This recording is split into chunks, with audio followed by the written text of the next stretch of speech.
Hello everyone. आज के इस लेक्चर में हम देखेंगे बैंक रिकॉन्सिलिएशन स्टेटमेंट क्या होता है। इस पूरे कॉन्सेप्ट को एक वीडियो में समझेंगे। बैंक रिकॉन्सिलिएशन स्टेटमेंट मैचेस और compares the bank account balance with the balance of cash book.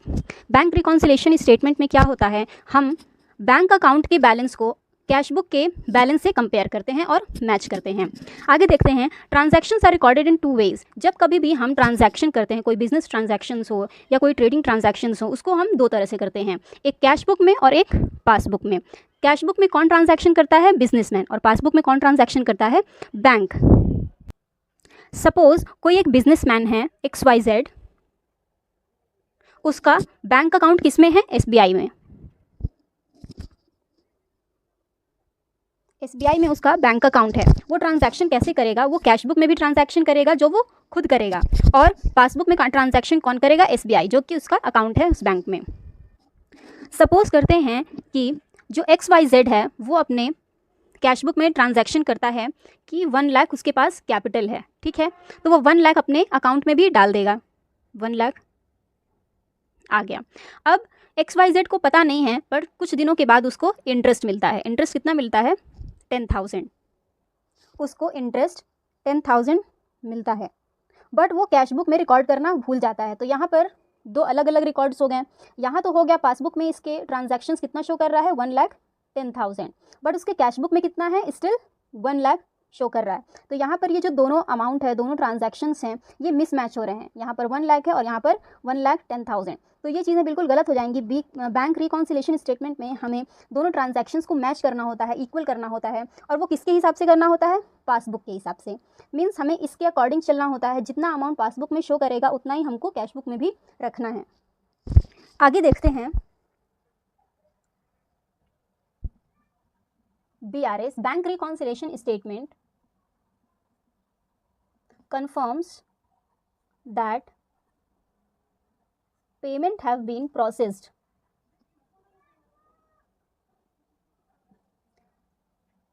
and cash collection have been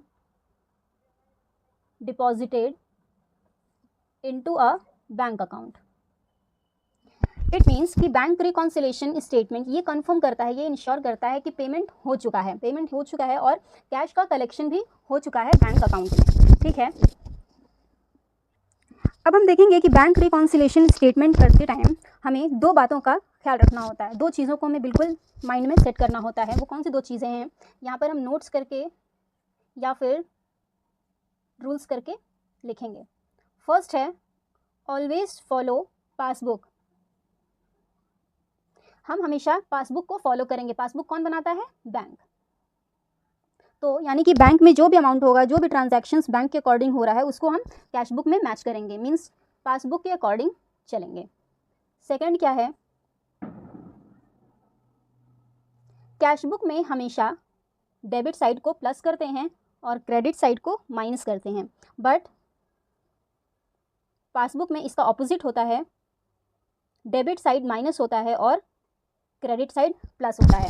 हमने कभी भी देखा होगा कि बैंक अकाउंट में जब हम पैसे डिपॉजिट करते हैं तो लिख कर आता है your bank account is credited with suppose 10,000। तो बैंक अकाउंट में पैसा आया तो वो प्लस हुआ, और पैसा कभी भी जाता है तो वो लिख के आता है कि डेबिटेड विद 10,000। अब बैंक रिकॉन्सिलिएशन स्टेटमेंट का फॉर्मेट देख लेते हैं। फॉर्मेट बहुत ईजी है, बहुत सिंपल है।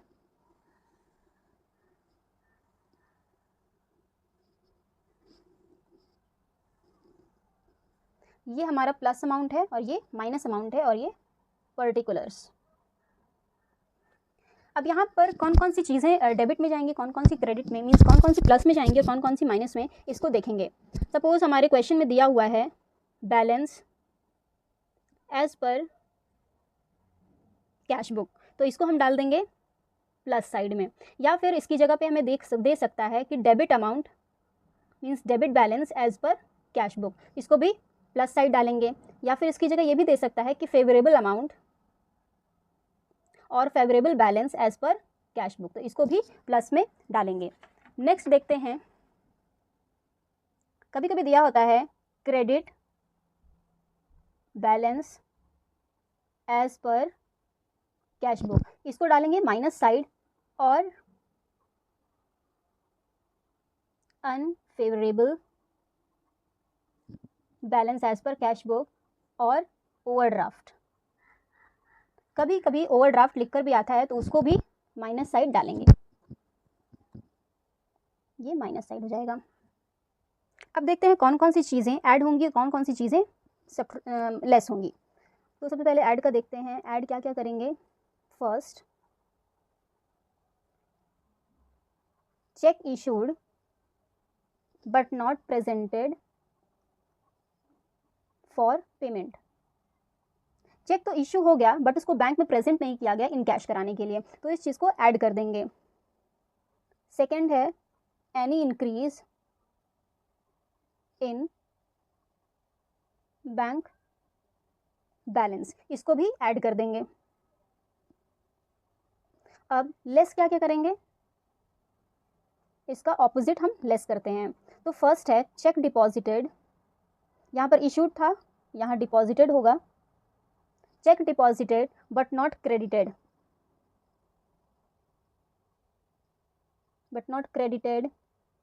कलेक्टेड और क्लियर्ड, इसको माइनस साइड। सेकेंड है एनी इंक्रीज है यहाँ पर, तो यहाँ पर हो जाएगा any decrease in bank balance, ये भी माइनस हो जाएगा। और इतना करने के बाद हमारा बैलेंस आ जाएगा। बैलेंस यहाँ पर बैलेंस एज पर पासबुक, उसे हम यहाँ पर ऐड करके लिख देंगे। तो ये हमारा बैंक रिकॉन्सिलेशन स्टेटमेंट का पूरा फॉर्मेट है और पूरा हमने डेफिनेशन देखा और किसको ऐड करते हैं, किसको सब्सट्रैक्ट करते हैं, ये सारी चीज़ें बैंक रिकॉन्सिलेशन स्टेटमेंट में आज हमने देखा। तो आज के लिए बस इतना ही, मिलते हैं अपने नेक्स्ट वीडियो में। Till then take care, bye bye.